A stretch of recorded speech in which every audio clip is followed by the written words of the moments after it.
Maestrantes y público en general que se dedica a la investigación. El día de hoy vamos a mirar de la obra en torno a la intervención de la práctica educativa, uno de los apartados que están dentro de este documento y que se titula La instrumentación metodológica en la recuperación de la práctica docente, de Adriana Piedad García Herrera. Vamos a hacer una lectura y a la vez el análisis para que nos pueda servir de mucho provecho en nuestro proceso de investigación y de ahí poder nosotros rescatar lo que nos beneficie y nos sea positivo para el trabajo de investigación. Iniciaría en esta parte que la recuperación de la práctica tiene mucho de intuitivo, de tal manera que si el uso de un instrumento metodológico inhibe las propias reflexiones de los docentes, ese instrumento no es adecuado. La reflexión sobre la práctica de un profesor con varios años de servicio es diferente de la realidad por un estudiante normalista que se inicia como aprendiz. De tal manera, este texto está destinado a los profesores que han incursionado varios años en la práctica de la docencia y están interesados en mejorarla continuamente. Los textos sobre metodología y etnografía, en la inmensa mayoría de los casos, no orientan específicamente a cuestiones técnicas, se enfocan más bien hacia orientaciones metodológicas generales. En este sentido, intento aportar algunos elementos técnicos y prácticos en la difícil labor de recuperar la propia práctica docente. Y el documento lo menciona que lo divide en 3 puntos a mirar. Y el primero es los autorregistros, el análisis de tipo inductivo y el texto escrito, en el entendido que no son pasos a seguir, sino un ciclo que se realiza cuantas veces sea necesario en el proceso de recuperar la práctica docente y que se verá más adelante. Como punto de partida, dice que es importante reconocernos como docentes en cualquier nivel educativo. Es una tarea que en lo cotidiano hacemos. Conversamos sobre los problemas del gremio, sobre los recursos didácticos, sus usos, ventajas y desventajas. También nos referimos a los alumnos y a las estrategias que empleamos para lograr que aprendan. Otra cuestión muy diferente es intentar describir y caracterizar sistemáticamente esa práctica docente. He aquí la parte medular a lo que vamos a adentrarnos. Y nos pregunta, ¿qué es lo que le da su calidad educativas a nuestras acciones docentes?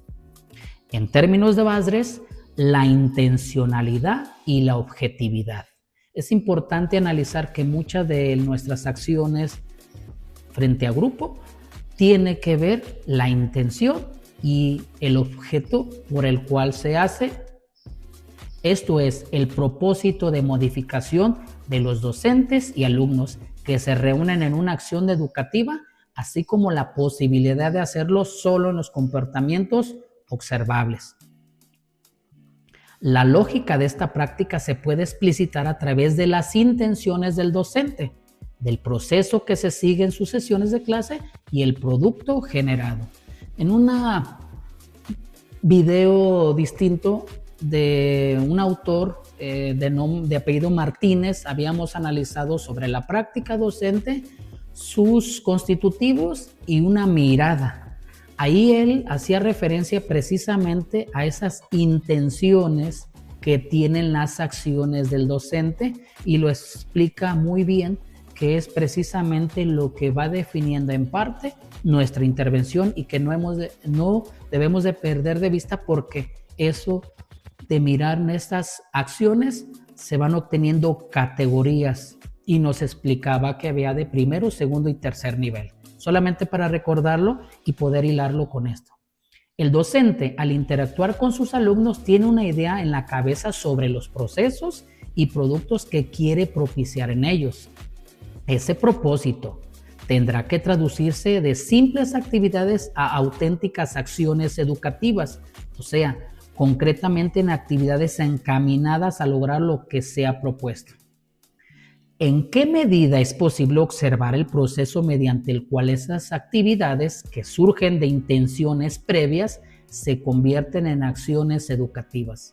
Y vayamos a recordar que precisamente la planeación describimos qué queremos lograr y el día que estamos frente a grupo, ejecutamos esas intenciones que se convierten en acciones y que esas van direccionando la educativa o no educativa. Y tendremos que analizarlo, qué la puede definir, si se logra un fin de aprendizaje o es a plena libertad, para que lo vayamos mirando con esa intención. Y aquí dice, Bajresz nos sugiere que observar la coherencia de la docencia implica concebirla metodológicamente, es decir, concebirla, describirla, observarla en términos de la relación que le da método, es decir, aquella que la constituye en un todo orgánico, operable y pensable. Lo que el autor nos sugiere es someter a un análisis sistemático el proceso educativo en el que nos vemos inmersos como profesores, pues en la labor docente no siempre se logra lo que se tiene planeado. Hay ocasiones en que los productos no fueron lo que se tenía pensado. En este caso, contrariamente al dicho popular, con la intención no basta. No es suficiente tener un propósito en la mente. Este tiene que orientar acciones coherentes que el docente puede llevar a cabo para lograr educar al otro. Cuando las actividades realizadas no han provocado los aprendizajes esperados en los alumnos, se hace necesario identificar los productos y revisar las acciones para entender qué se produjo y por qué. En qué momento del proceso se originó el cambio de dirección hacia lo inesperado y si ese cambio se relaciona con las acciones docentes. Identificando esos cambios de dirección será posible ponderar en qué medida se puede intervenir la práctica docente para lograr realmente lo que se pretende. Un problema que hay que resolver a la par de la identificación de acciones y de la descripción del proceso es el de dotar de significado las propias acciones educativas. Esto se puede lograr en la medida en que el docente cuente con un instrumental teórico y metodológico con que sea capaz de captar y hacer ver su práctica docente como objeto de estudio. En este sentido, el docente investigador, como es concebido por Ewood y Elliott, será el que esté revisando constantemente su práctica para reconstruirla, ya que el desarrollo profesional del docente depende en cierta medida de la capacidad de discernir el curso que debe seguir la acción en un caso particular, y ese discernimiento se enraiza en la comprensión profunda de la situación. Se convierte, por lo tanto, en un reto el intentar sistematizar lo que se hace para encontrar la lógica de las acciones realizadas por el docente más allá de la percepción meramente intuitiva. Acercarse al estudio de la práctica docente propia nos ubica en ciertos modelos de entenderla y de investigarla. Veamos algunos casos de Pérez Gómez, tomado de Stenhouse y a Elliott. Le llama investigación y acción y señala que ésta responde a las siguientes cuestiones. Si vamos a describir, ¿qué hago? Si voy a informar, ¿qué significa lo que hago? Si voy a confrontar, ¿cómo he llegado a ser como soy? Y si voy a reconstruir, ¿cómo puedo hacer las cosas de modo distinto? El proceso señala una indagación al interior de la práctica docente característica. Este retrato de la docencia permite identificar situaciones que resultan problemáticas. Elliott señala que con la investigación-acción se estudian problemas prácticos de los profesores y presenta las características de la investigación en la escuela. La investigación-acción en las escuelas analiza las acciones humanas y las situaciones sociales experimentadas por los profesores como inaceptables en algunos aspectos, problemáticas, susceptibles de cambio, contingentes. ¿Qué requiere una respuesta práctica? Prescriptivas. Su propósito consiste en profundizar en la comprensión del profesor, un diagnóstico de su problema. Se adopta una postura teórica, explica lo que sucede, interpreta lo que ocurre, considera la situación desde el punto de vista de los participantes, contempla los problemas desde el punto de vista de quienes están implicados en ellos, incluye el diálogo libre de trabas entre el investigador y los participantes. La validez y la objetividad de los relatos de los profesores remite a la discusión de los principios de consistencia interna en la construcción del objeto, lo que a su vez podría llevarnos a una discusión epistemológicamente acerca del sujeto objeto de investigación que en este momento no abordaré. Sin embargo, al respecto, Ebut y Elliott señalan: un informe puede ser considerado internamente válido si el autor demuestra que los cambios señalados en su análisis de un problema constituye una mejora. Por tanto, un informe de este tipo ha de contener no solo el análisis de un problema, sino la evaluación de la acción emprendida. Un informe puede considerarse externamente válido si las intuiciones que se presentan pueden generalizarse más allá de la situación o situaciones estudiadas. En este mismo tono, Nielsen le llama investigación de acción y la refiere en torno a una experiencia propia de trabajo con un grupo de docentes en donde los maestros desarrollaron un marco mental de la investigación que les permitió analizar y reflexionar acerca de su propio trabajo con objeto de realizar cambios en sus grupos y en sus métodos de enseñanza. Esta característica específica de estudiar la propia práctica docente ha orientado la construcción de metodologías para abordaje que permitan comprenderla, explicarla y transformarla. Las formas de acercamiento a la práctica docente se generan de experiencias que, si bien no se refieren al ámbito de la intervención, sí ayudan a acercarse a esta y a describirla. En primer lugar, me referiré a la etnografía, pero como metodología con M minúscula, según lo menciona Paradise. Por un lado, metodología con M minúscula. La etnografía se entiende como un conjunto de técnicas para recolectar, analizar y presentar datos. Observación participante, la entrevista abierta, el análisis cualitativo, descripción narrativa. Y por otro lado, metodología con M mayúscula. La etnografía se entiende más como procedimientos para la investigación sociocultural, los cuales integran necesariamente técnicas con una perspectiva analítico-explicativa.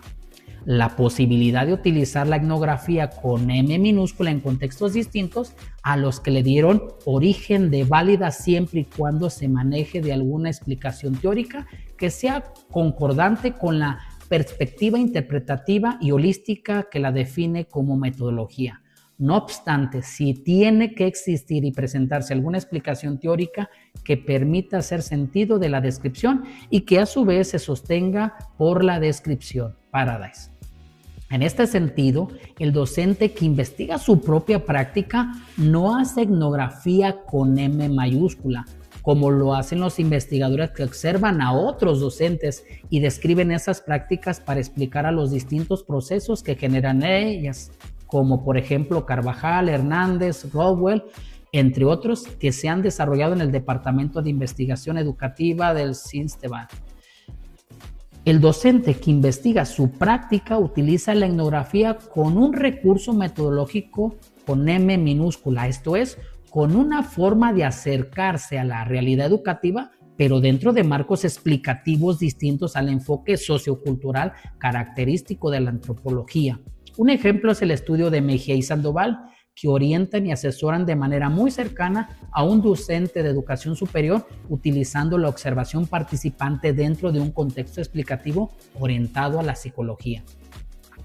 Realizar una investigación en donde se analice la propia práctica docente y que además dé cuenta del proceso de intervención realizado no es un trabajo fácil, como tampoco es un trabajo que se hace en el tiempo que me queda libre. Basta preguntar a cualquier docente que ha empezado a autorregistrarse el tiempo y la dedicación que esto implica.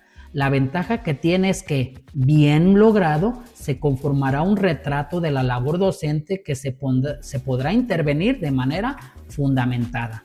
El proceso de recuperación de la práctica docente inicia con el registro sistemático de dicha práctica para analizarla y explicarla. Y en esta primera parte de la recuperación de la práctica por medio de autorregistros, nos menciona la observación participante es la principal técnica utilizada para ver la escuela por dentro, tal como le llama a su texto Woods. En la observación participante se actúa sobre el medio y al mismo tiempo se recibe la acción del medio, pero debemos de tratar de combinar la profunda explicación personal con cierto distanciamiento. Para lograr ese distanciamiento es necesario tomar cuidadosas notas de campo y una actitud reflexiva capaz de alertarnos acerca de nuestros propios cambios de opinión o puntos de vista. Las notas de campo, como les llama el autor, son instrumentos con los que cuenta el docente para hacer evidente la actividad que realiza, para de ahí analizarla, entenderla e intervenirla. En el contexto de la recuperación de la propia práctica docente, llamaremos a la construcción de esas notas autorregistros o simplemente registros, en el entendido que son una descripción de la propia práctica. El docente se observa, está al pendiente de lo que hace. Por ese motivo, los principales requisitos de la observación son, naturalmente, un ojo avisor, un oído fino y una buena memoria. Woods. Con lo que en un momento posterior puede reconstruir los hechos en un registro, esto es, trasladar la mayor cantidad de información posible a un texto escrito, el cual refleja esa práctica. El problema se genera cuando nos preguntamos, ¿cómo investigar la práctica si a la vez estoy dirigiendo un proceso educativo? En ese sentido, el autorregistro parece ser la forma más difícil de registro, precisamente porque trata de registrar a la vez, dirige la actividad docente. El registro permite congelar la situación, reconstruir el hecho y darle sentido. Por lo tanto, si un profesor inicia un proceso sistemático de recuperación de su práctica, es imprescindible que registre. Si la recuperación es solo de comentario cotidiano, como señalaba al principio, no tiene por qué estar registrada esa visión de la docencia. La presentación del registro, esto es, el texto escrito, es distinto al proceso de su construcción. Voy a iniciar presentando las partes que contiene el registro como producto de la construcción y después me remitiré al proceso para elaborarlo.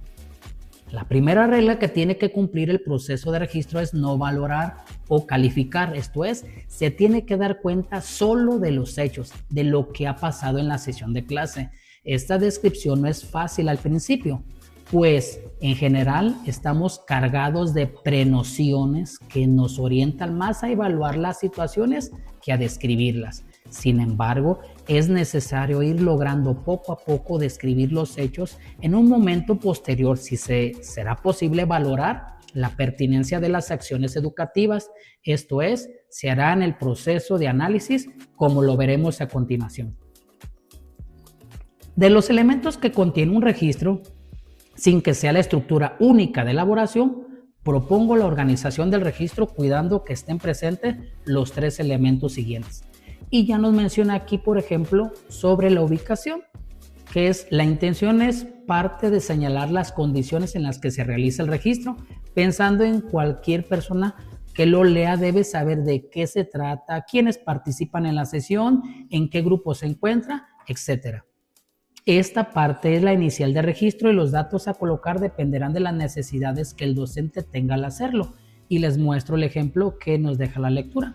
Registro 12, ¿sí? Datos de quien registra, que puede ser la inicial del autor, EM, y el apellido, la escuela, la fecha. Y también, corrijo, en esta parte tendría que ser el mes, ¿sí? La fecha, el día, el mes que se está realizando, y aquí el nombre de la persona, el grado, el grupo y el horario. Este registro lo hice el mismo día de la clase, pero en la tarde. Puse la grabadora para recuperar los diálogos, pero no transcribí todo. Los diálogos están transcritos y las partes que no se transcribieron se marcan así. Ubicación. El grupo de tercero A se forma por 36 alumnos, 15 niñas, 21 niños. Ahora asistieron 15 niñas y 15 niños. La forma como están acomodados se puede ver en el mapa del anexo. Contexto. Entramos de recreo y los niños siguen comiendo. los niños comen paleta de agua, les digo que se salgan del salón para que se la terminen. Termino de explicar el mapa que estábamos viendo antes del recreo y les digo que guarden su cuaderno de ciencias naturales porque vamos a empezar a trabajar con matemáticas. Aquí nos menciona que puede dejarse escrito el propósito de lo que se está trabajando y el proceso. Y cuando nos vamos a los hechos de la práctica, que es un elemento demasiado importante, se refiere a las actividades realizadas durante la sesión, tratando de recuperar la mayor información posible acerca de lo que ha sucedido. Ojo, los hechos, ¿qué sucede? Es importante que esta parte contenga diálogos y acciones. También es conveniente señalar los tiempos en los que se realizan las actividades, los movimientos de los participantes en el grupo, los silencios, los murmullos y las discusiones cuando hablan varios a la vez. Y por ejemplo, aquí nos está mostrando lo que ella recuperó y utiliza las iniciales MA, maestra. Saca su tarea de la mariposa, el carrito, sus cuadernos. Aquí habla una alumna y dice, maestra, ¿sacamos la mariposa y el carrito? La maestra responde, sí. Aparece una diagonal donde se describe las acciones que no se hablan. Aparece de vuelta la maestra, aparecen las descripciones, dice los niños sacan su material, habla una niña, así maestra, habla otra niña o niño, ya no lo recorté, yo no lo recorté maestra, y el horario. Y si se dan cuenta, es toda una descripción de lo que la maestra vive en un momento de su jornada de trabajo y que son solamente los hechos que está viviendo. Y dice aquí, como se puede observar en este fragmento registro, se recuperan diálogos y acciones, pero a la vez se van marcando algunas claves para diferenciarlas, ¿sí? Y nos pide o nos señala que hace algunas reflexiones. Estrictamente no forma parte del registro. Pueden ser las apreciaciones finales, las preguntas, un acercamiento que se hace al análisis de la sesión, la referencia de construcciones teóricas que ayudan a entender lo que pasa. Por ejemplo, y nos dicen, esta clase resultó difícil porque algunos niños hicieron las figuras en cartulina y después les costó trabajo doblarlas. Otro problema fue que ellos hicieron los dibujos y en muchos casos no les quedaba simétrica la figura. Me parece que no quedó clara la explicación cuando les dejé la tarea ayer y eso fue obstáculo para la clase de hoy. Este tipo de reflexiones va orientando para hacer un registro ampliado del que hablaremos más adelante. Bien, voy a proseguir con esto y nos habla que pueden levantarse grabaciones, que es en audio y en video, que puede resultar un apoyo al texto oral para después recuperarlo y tenerlo en este registro. Voy a avanzar más adelante. Ustedes que el apoyo de la tecnología en la actualidad lo podemos hacer y es importante porque nos da más datos y podemos mirar lo que tal vez en ese momento no hacíamos. Y me voy a ir a la parte que dice aquí del registro simple. La integración de la información para reconstruir el hecho, cuidando que sea una descripción y en la medida de lo posible no valorar. En caso de hacerlo, marcarlo claramente con toda la simbología. Rockwell señala a toda descripción le antecede ya una conceptualización, algún nivel de interpretación. Y nos aparece también el registro ampliado de las notas de campo y en un plazo no mayor de 24 horas a partir del momento de la observación, tendrá que hacerse un registro que intente dar cuenta de todo lo que pasó en la sesión, integrando los datos derivados de las notas de campo, de las observaciones registradas, solo en la memoria, de otro tipo de información adicional como comentarios informales durante los recesos, etc. Este registro es donde se reconstruye el dato. Se inicia con la organización dentro del formato y con la utilización de símbolos para identificar los hechos. La presente simbología fue tomada de Rockwell y Mercado y aquí nos aparece, ustedes la pueden consultar, está en la página 33 y son los que fueron utilizados y que son de alguna forma de uso general. Y aquí sería este ejemplo que nos presenta para hacer el levantamiento de ese registro donde son los hechos y aquí en este apartado del lado derecho hacer esa interpretación, ese análisis de qué sucede en esta parte cuando la maestra interviene, qué sucede cuando este niño o niña responde, si tal vez no quedaron claras las indicaciones, dejarlo resaltado. ¿Por qué? ¿A qué se debió que después surgiría el análisis? Así cada una de ellas, y el registro nos permitirá, como lo dice aquí, que la elaboración del registro ampliado en 2 columnas obedece a la necesidad de distinguir los hechos de la interpretación que se hace de ellos. Esto, la evidencia y la ubicación inmediata de la afirmación que se hace a partir de ella, incluso desde una visión rápida al escrito que pueden identificar las conexiones elaboradas y fundamentadas. Y bueno, en otras ocasiones, además de tener esto para hacerlo más ampliado, se agrega una columna más del lado derecho y que podamos nosotros incorporar la parte teórica. ¿A qué responde esas acciones que hace el docente? ¿Qué refleja aquí? Si es una actitud conductista, si es una actitud tradicional, si es una actitud constructivista, ¿a cuál responde estas acciones? Y este cuadro puede ampliarse de tal forma que nos permita analizarlo, cada uno de ellos, y es cuando dice que se va a reconstruir el dato, cuando tenemos más elementos, ¿sí?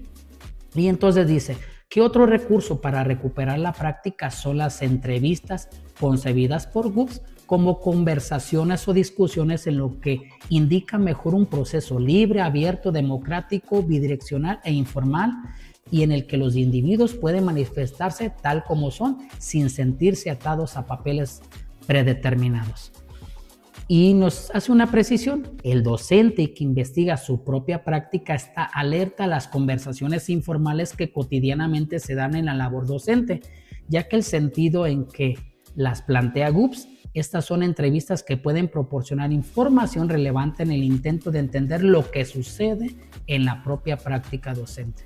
Si estamos levantando los registros o autorregistros, tiene esa intención: revelar qué está sucediendo en la práctica, quién la está motivando, qué es lo que se hace, qué es lo que sucede, y podemos ir adentrándonos más al objeto de estudio, que fue el motivo por el cual se determinó en el primer capítulo definir a nuestra práctica el objeto de estudio. La intención, me brinco esta parte, dice aquí que los primeros registros también se maquillan hacia lo expositivo para que las modificaciones posteriores que se reportan tengan un impacto más de contraste. Aquí es importante, tendríamos que anotar de manera fiel y textual lo que vivimos sin cambiar la información tal como se da el hecho, para que podamos conocer con mayor claridad, exactitud nuestra práctica. Sí, y dice en esta parte: lograr reconocer la propia práctica y además mostrarla a otros a través de los registros no es una tarea que se asuma fácilmente. La mirada ante el espejo puede no gustarnos, sin embargo, hay que reconocer que es necesario vernos para intentar cambiar lo que nos parece que no funciona. En este sentido,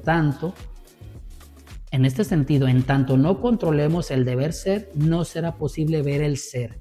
Es necesario ver la práctica docente en el sentido de posibilidad, lo que es y lo que debe de ser, según lo plantea Rodwell y Speleta. Y me paso a detener en esta parte, lo haríamos posterior, aunque sí voy a moverle solamente para las imágenes, porque después viene aquí la reconstrucción. ¿Y qué es la reconstrucción? Precisamente después del trabajo de campo, de hacer ese levantamiento, después de analizar los datos, viene la redacción de textos, que son los momentos que se dan simultáneamente en el proceso de investigación, como lo señala Hernández y otros autores, y que con el análisis se empieza a reconstruir ese dato, se pasa a otro nivel en el trabajo de recuperación de la propia práctica docente. Y hacer un análisis implica encontrar las relaciones particulares que existen entre los hechos. Estas relaciones se obtienen de los datos, de las señales explícitas como de las no explícitas que se dan en las interacciones entre el docente y los alumnos. Los hechos no se muestran, que hay una lógica que los articula, pero esta lógica no es explícita, se construye, se identifican los nexos que existen entre las acciones en la construcción de un significado mutuo de lo que se hace. Con el análisis se construye o se descubre ese significado mutuo hace explícito lo implícito. Y aquí el docente que intenta recuperar su propia práctica necesita hacer que lo familiar se vuelva extraño, en palabras de Erikson, ya que si se deja llevar por la corriente de las actividades cotidianas de su labor, no será capaz de identificar y describir hechos que por conocidos se pasan por alto, pero que en un proceso de recuperación de la práctica pueden resultar imprescindibles. Los docentes y los alumnos, como participantes de los procesos que se generan en las aulas escolares, van construyendo una red de significados que permiten entender las lógicas particulares.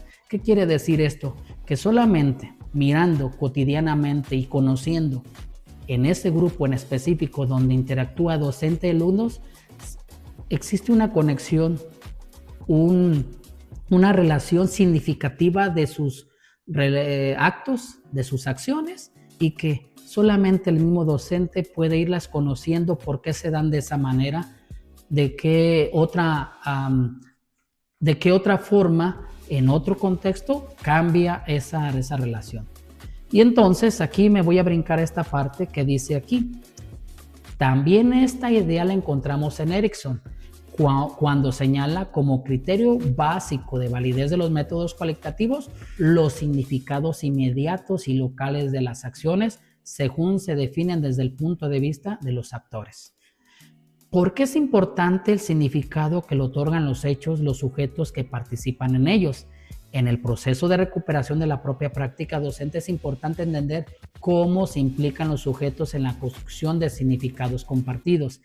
El significado se construye dentro de la realidad en la que el docente se desarrolla.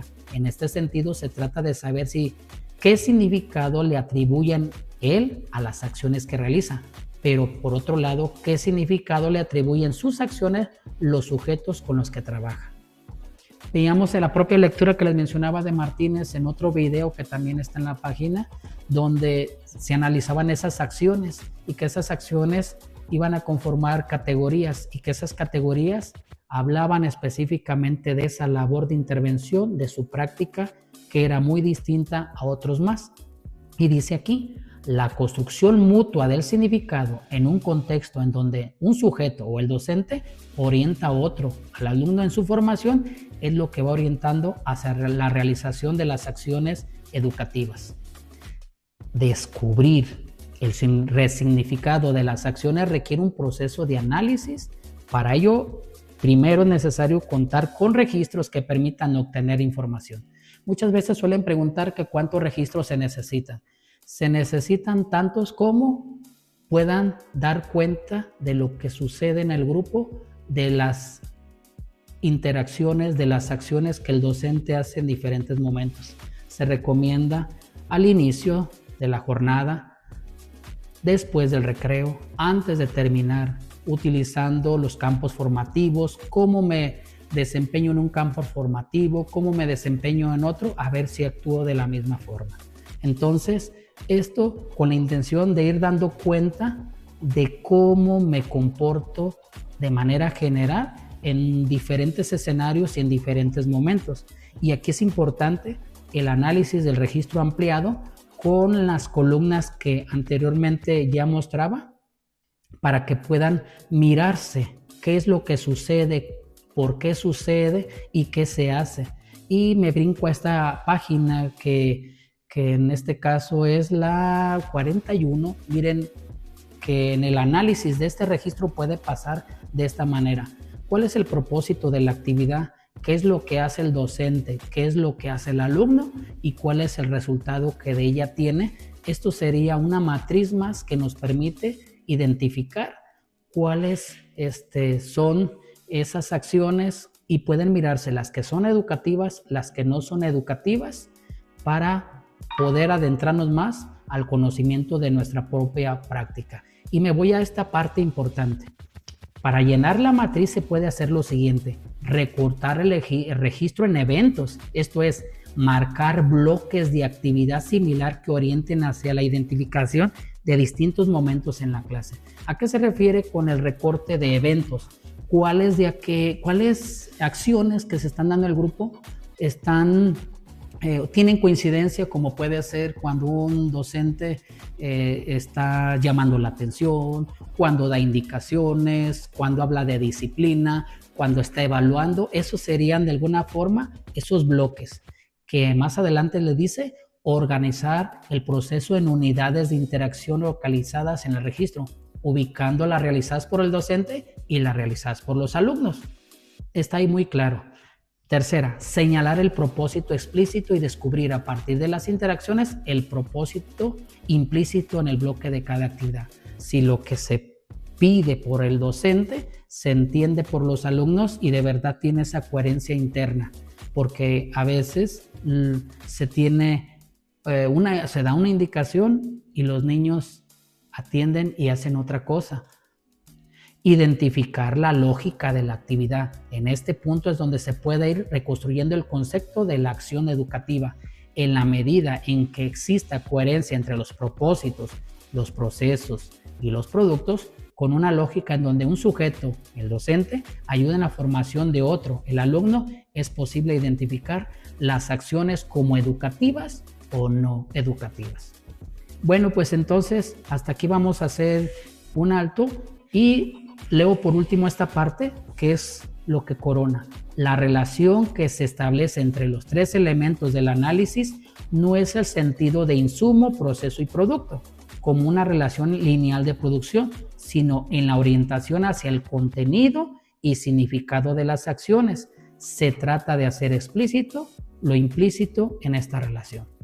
Sin duda esta lectura es demasiado interesante y le dejo a ustedes algunas imágenes y les invito a que nos sigan leyendo, nos sigan mirando y que después puedan ustedes localizar este texto y puedan darle una revisión que para a quienes están cursando el segundo semestre les puede abrir mucho los ojos, valga la expresión, para poder entender qué se está haciendo en el levantamiento de la información y poder tener datos, ¿sí?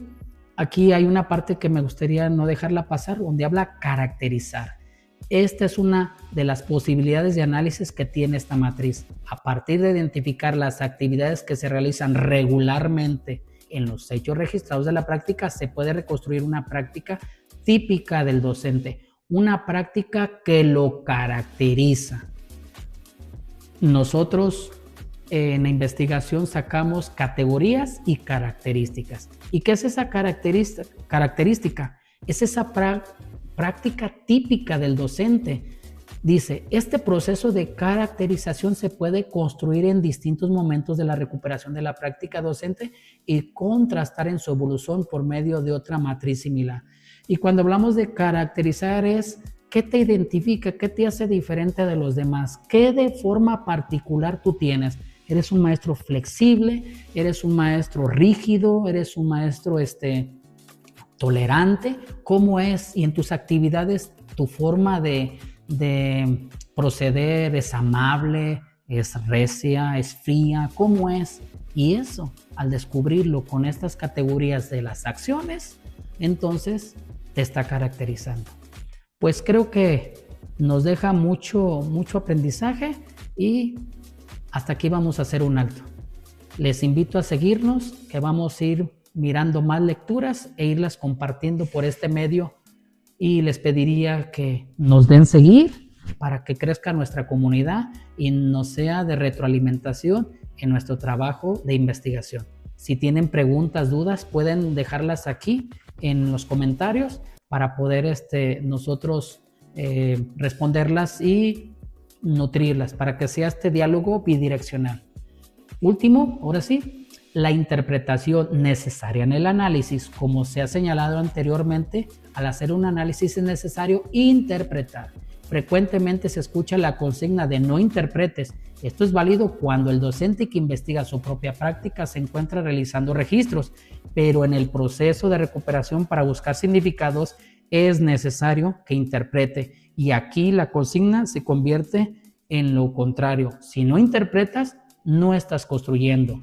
La idea de interpretación encierra la pregunta, ¿qué está sucediendo?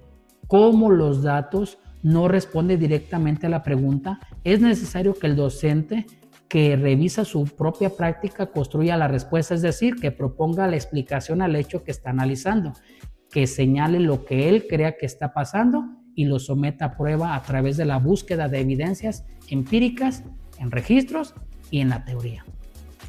Bueno, que tengan excelente análisis y revisión de lo que les hemos expuesto. Gracias, nos vemos en la siguiente.